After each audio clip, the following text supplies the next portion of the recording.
Olá, gente! Hoje nós temos livros clássicos aqui no canal. Hoje é mais um dia de mostrar recebidos para vocês e uma longa pilha, uma pilha bem alta aqui de livros que eu tenho acumulados, que eu tô para mostrar para vocês há várias semanas, podem ser classificados como clássicos da literatura. Dentro do que a gente chama de clássico, você encontra fantasia, você encontra drama, você encontra romance histórico, você encontra suspense, terror, enfim. O meu canal foi construído em cima da leitura desses livros que a gente tem que ler antes de morrer, desses livros que continuam relevantes, por mais que o tempo passe, por mais que as gerações se renovem, geração X, Y, Z, alfa, beta, gama, não importa. Sempre eles têm alguma coisa a dizer. Enquanto tiverem coisas a dizer, eles vão continuar sendo considerados clássicos. E eu vou começar mostrando pra vocês o mais recente lançamento da editora Antofágica.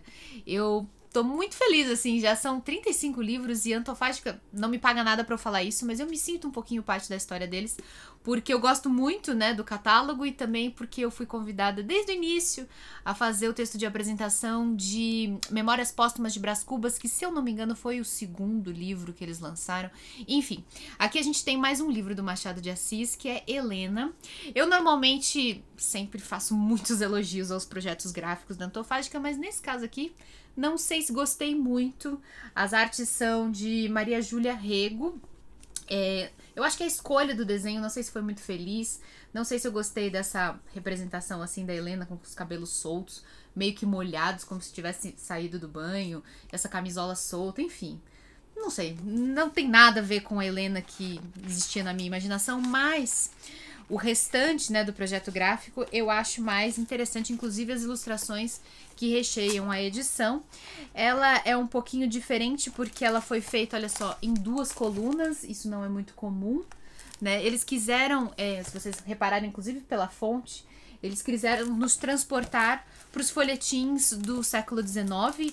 É o que Helena é, um folhetim do século XIX.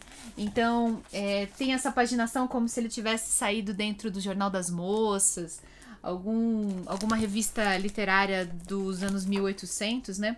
Deixa eu tentar abrir aqui numa página de ilustração.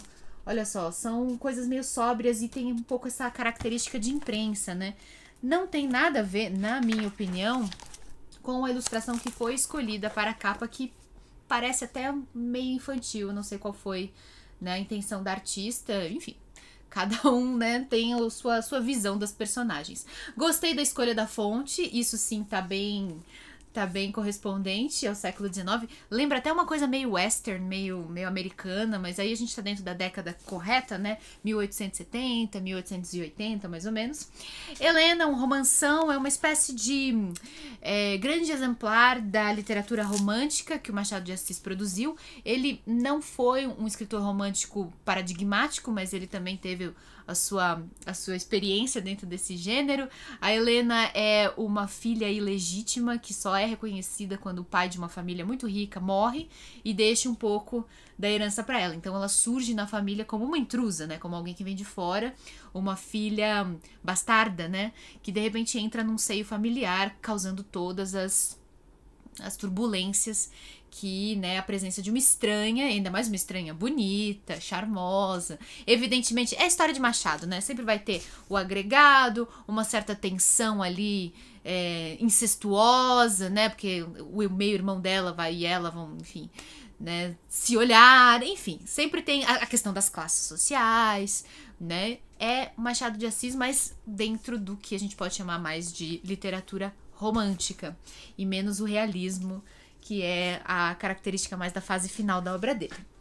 Bom, a editora Darkside me mandou estes dois livrinhos aqui, que contêm clássicos da literatura normalmente associada ao gênero infantil. Então aqui a gente tem O Quebra-Nozes, do E.T.A. Hoffmann, e nós temos A Rainha da Neve, do Hans Christian Andersen. Com uma atmosfera mágica, A Rainha da Neve é uma aventura sobre amizade, coragem e esperança. Acompanha a história de Gerda e seu amigo Kai, duas crianças capazes de sonhar um mundo à parte da realidade, que tem suas vidas transformadas por uma criatura diabólica. A história atemporal de Andersen ganha vida nova com as artes deslumbrantes de Sana Anuka. Vamos ver essas artes. Olha só essa folha de guarda, já é bem bonita. Vamos ver por dentro. Ah, olha. Vou abrir aqui, que meu livro tá meio fechadinho. Mas essa é uma visão de uma página interna. Deixa eu abrir mais uma aqui. Bem bonito, bem luxuoso mesmo esse trabalho da editora Darkside. Agora, quanto ao Quebra-Nozes, sim, inspirou o balé Quebra-Nozes do Tchaikovsky, sim, é sempre associado ao Natal, a coisas fofas e tal, mas o E.T.A. Hoffmann era um escritor do romantismo alemão, da virada dos séculos XVIII para XIX, que trabalhava mais o fantástico e até o terror, o assustador, mais do que mesmo histórias infantis, né? Mas seja como for, a apresentação aqui parece também ser bem convidativa, bem atrativa para crianças. Mas eu só faço esse alerta. Esse escritor alemão, se você for ler no original, ele é menos um escritor para crianças do que um escritor para adultos muito perturbados da cabeça. Vamos ler aqui o texto da contracapa. O Quebra-Nozes é um clássico pleno de magia, capaz de instigar leitores de todas as idades. Tecendo fábulas dentro de fábulas, Hoffmann amarra sua narrativa de forma brilhante e nos mostra que, para afortunados sonhadores, é fácil atravessar os limites entre a realidade e a fantasia. Essa fábula imortal agora ganha vida com as novas artes de Sana Anuka, a mesma ilustradora daquela outra edição. Olha, não tem nem o que dizer a beleza, né, dessas edições, realmente muito lindas. Vocês já assistiram ao Quebra-Nozes? Tem disponível várias versões do balé no YouTube. Eu já assisti uma versão, se eu não me engano, sul-coreana, muito bem produzida. Tá disponível no YouTube. E é legal porque não tem falas, né? O balé, ele é para todas as línguas, né? Então vale a pena vocês procurarem. Não faz diferença nenhuma qual é a nacionalidade da companhia. Antes de mostrar esse aqui, já que a gente tá falando do Hoffmann, eu tenho mais uma edição de um livro dele, que foi enviada pela editora Perspectiva, As Tramas do Fantástico. Esse escritor é muito influente realmente na literatura alemã e ele meio que assentou bases da literatura fantástica, da literatura romântica. Ele é realmente muito importante, embora não seja assim um nome muito conhecido, muito difundido aqui no Brasil. Aqui nós temos uma coleção de contos e novelas do Hoffmann. Essa capa é muito infeliz, ela não tem nenhum contraste entre a ilustração e as fontes aqui do título, mal dá para ler, né? Poderia ter sido feito um trabalho melhor, mas o que importa, né, o conteúdo, vamos ver. E.T.A. Hoffmann, que eu queria saber os primeiros nomes dele, não fala aqui. Foi, como poucos, um artista verdadeiramente apaixonado e dedicado a duas artes, a literatura e a música. Soube como ninguém transmitir a atmosfera do romantismo para suas obras, algumas das quais seriam transformadas em óperas ou balés, como é o caso do Quebra-Nozes. Enquanto compunha peças musicais atribuídas ao seu alter ego, Johannes Kreisler, personagem de muitas de suas histórias. Então, além de escritor, ele era compositor. Essa coletânea visa justamente apresentar o leitor brasileiro a essas duas facetas da sua obra. A primeira parte traz contos e uma novela em que a música, mais do que assunto, é praticamente um personagem. Na segunda parte estão reunidos contos que fizeram dele um dos principais nomes da literatura fantástica, com destaque para O Homem de Areia, conto que foi muito famoso porque foi analisado por Freud em um dos seus ensaios. Então, é um apanhado aqui dos principais trabalhos de E.T.A. Hoffmann. Como eu falei, ele é bastante importante mesmo. Eu até tenho um outro livro dele aí, uma coletânea de contos fantásticos. Agora sim, prosseguindo para o livro que eu estava mostrando antes, nós temos Princesas Dark, mais um livro da editora Darkside, que é outra coletânea de trabalhos que eles deram um título, né, reuniram dentro de uma temática. Na verdade, são contos de fadas que foram reunidos e traduzidos dos seus idiomas originais. Uma jornada mágica e encantada pelas narrativas de princesas que nós tanto amamos. Então são histórias de autores muito conhecidos, como, vamos lá, o Charles Perrault, que é francês, o Hans Christian Andersen, que já apareceu aqui nesse vídeo, os irmãos Grimm, e a Jeanne-Marie Le Prince de Beaumont. Se eu não me engano, a Madame de Beaumont é a autora da Bela e a Fera. Então, nós temos aqui quais são as histórias. Branca de Neve, A Gata Borralheira, Bela Adormecida no Bosque, A Pequena Sereia, A Bela e a Fera, A Balada de Mulan, esse é anônimo, não é de nenhum desses autores europeus.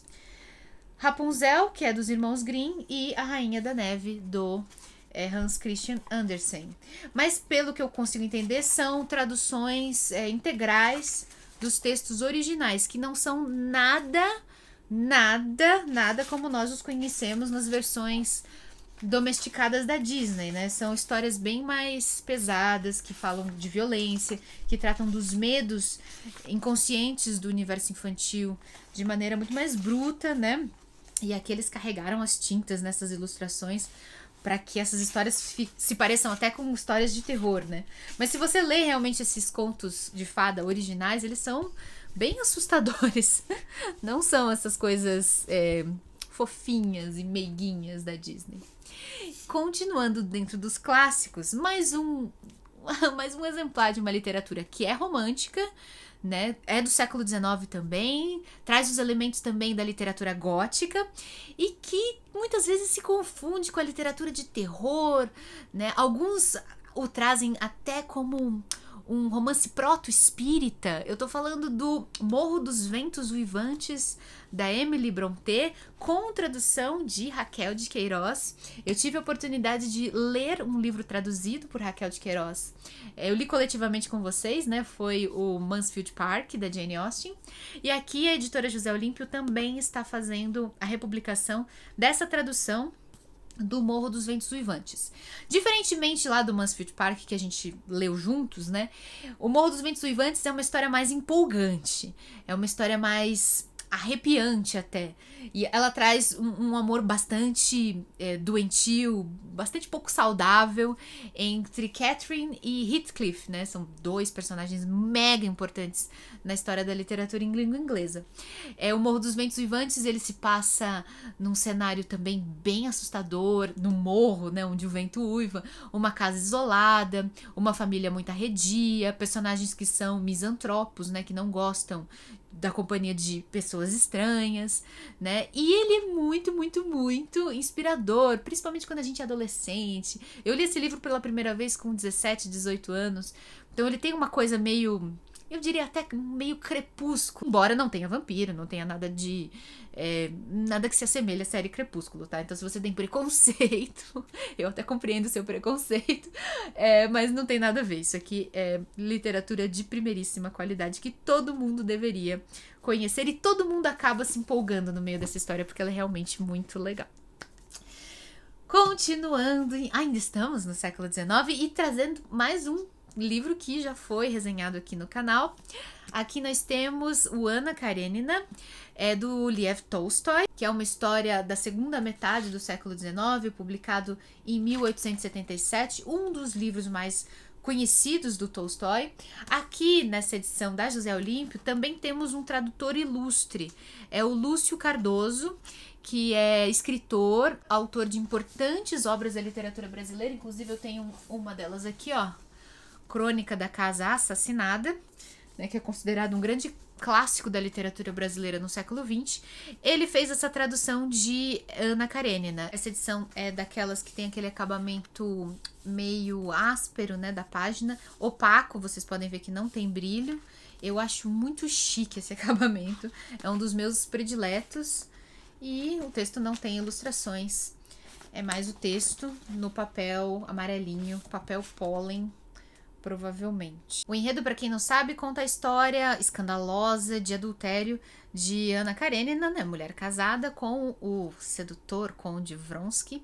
E muita gente também não sabe, né, porque não leu o livro, mas existem duas histórias de amor aqui. Não é só a história de Anna com o seu amante, mas existe um outro casal também muito importante nessa história. E, na realidade, o livro intercala as histórias destes dois casais, né, a vida que eles vão levando juntos, e ele faz isso sempre explorando muito bem o lado psicológico dos personagens. É sempre delicioso ler Tolstói, ele escreve assim com muita facilidade, com muita verdade. E essa é a história de dois casais, duas histórias de amor muito diferentes uma da outra. Então vale a pena ler, eu tenho certeza que se você não leu ainda, você vai gostar. E agora, continuando, também da editora Dark Side, nós temos aqui esse daquelas edições que não trazem o título em lugar nenhum. E eu digo pra vocês que eu não gosto disso, por mais que seja bonito, por mais que fique, né, clean. Eu entendo que tem um projeto, eu entendo que tem um conceito, mas eu acho irritante que não tenha o título em lugar nenhum. Se isso aqui tá na minha estante, eu quero saber que livro que é Olhando a Lombada, e eu não consigo. Mas pela carinha aqui de madeira, vocês acham que conseguem deduzir que esse aqui é o Pinóquio do Collodi. O texto que deu origem também à história da Disney. Ó, finalmente, olha quanto que a gente tem que avançar no livro para encontrar o título. Nós temos muitos contos de fadas aqui nas suas versões originais nesse vídeo. Para quem não sabe também, o Pinóquio original não tem nada a ver com o Pinóquio da Disney. O Disney nem sequer se esforçou muito para imitar a história original. Ele pegou o nome dos personagens, uma outra cena, e o resto ele fez tudo da cabeça dele.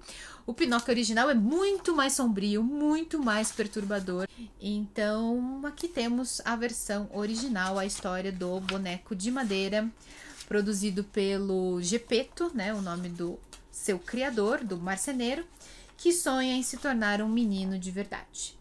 Né, muitas implicações, inclusive psicanalíticas, né, sobre essa história, né, de um menino que sonha em virar um menino de verdade, ou seja, obter a aprovação do seu pai, enfim, dos adultos da sua família, e que sofre uma série de obstáculos e tristezas ao longo da vida, alguns deles muito apavorantes. Se tem uma coisa que o Pinóquio do Disney conseguiu, é captar uma cena absolutamente apavorante, que povoava meus pesadelos quando eu era pequena, que era a cena em que o boneco, por ser desobediente e tal, ele é punido e é transformado num burrinho.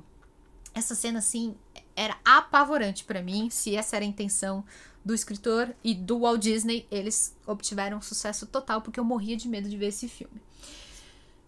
Continuando, temos aqui do Joseph Conrad, Narrativas Inquietas, também publicado pela editora Perspectiva, a mesma que fez aquela coletânea do E.T.A. Hoffmann.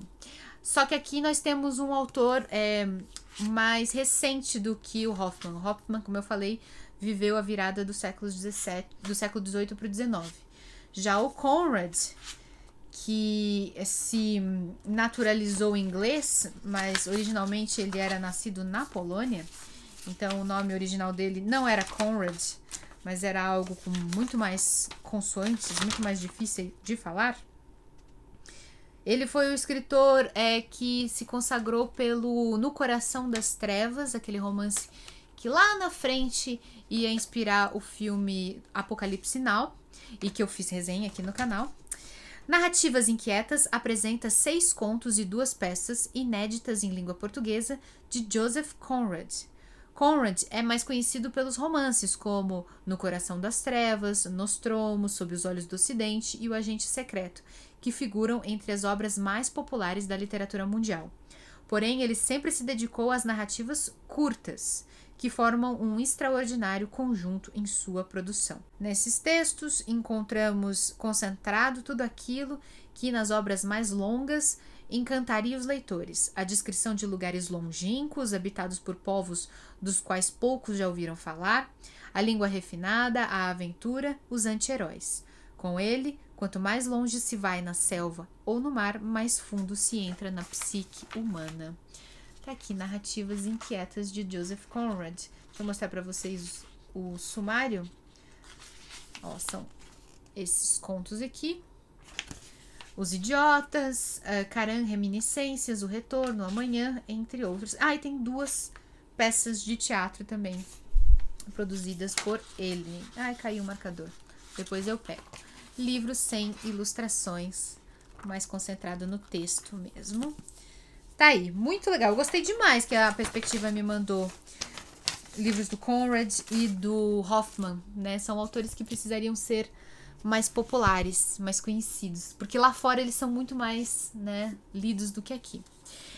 E agora a editora Record me mandou uma edição nova, já estamos no século XX. Temos aqui As Vinhas da Ira, do John Steinbeck, um grande clássico da literatura norte-americana, que traz uma saga, né, vivida durante a Grande Depressão, que seguiu a quebra da Bolsa de Valores em Nova York em 1929. Essa é a história que se conta, né? Depois do crash da Bolsa em 29, muitas empresas foram à falência, muito desemprego se espalhou não só em Nova York, mas em todos os Estados Unidos, e toda a década de 30 foi chamada de a Grande Depressão, né? Com muitos problemas de fome, de miséria. John Steinbeck nasceu em 1902 em Salinas, na Califórnia. Depois de tentar a vida como escritor em Nova York, retornou à terra natal. Ganhou popularidade aos 33 anos, com sucessos como Tortilha Flat, A Leste do Éden, e aí veio As Vinhas da Ira, que recebeu o prêmio Pulitzer em 1940. Também foi correspondente na Segunda Guerra Mundial e na Guerra do Vietnã, recebendo um prêmio Nobel de Literatura em 1962. As Vinhas da Ira, então, fala sobre a década de 1930. Assim como milhares de famílias, os Joads são forçados a deixar suas terras, que foram seu lar por décadas, para fugir da fome e da miséria. São descartados para dar lugar às inovações tecnológicas de um sistema voraz que não sente pena de suas vítimas. É nesse contexto que, para esses moradores de Oklahoma, o Oeste se mostra como uma promessa de uma vida melhor, com emprego e comida na mesa. É uma história de fuga, né? Uma história de migração, né? E de sobrevivência. Eu ainda não li As Vinhas da Ira, né? Ainda é uma falha na minha seleção de leituras. Preciso ler urgentemente esse livro porque ele é muito, muito, muito famoso e muito influente. Agora eu vou encerrar esse vídeo. Eu trouxe para vocês, portanto, todos estes clássicos da literatura, principalmente do século XIX, mas também alguns livros do século XX. Eu vou deixar todos os links aqui embaixo, se você quiser comprar um deles na Amazon, você ajuda o canal, porque usando os links que estão aqui embaixo, quando você faz uma compra, uma parte vem pro canal, é uma maneira de financiar o projeto. Ainda tenho mais clássicos ali para mostrar, mas vai ficar para um vídeo mais pra frente. Muito obrigada por ter assistido até aqui. Se você quiser contribuir mais ainda, se torne um padrinho ou uma madrinha desse canal. A gente se vê no próximo vídeo. Um beijo grande a todos e até mais!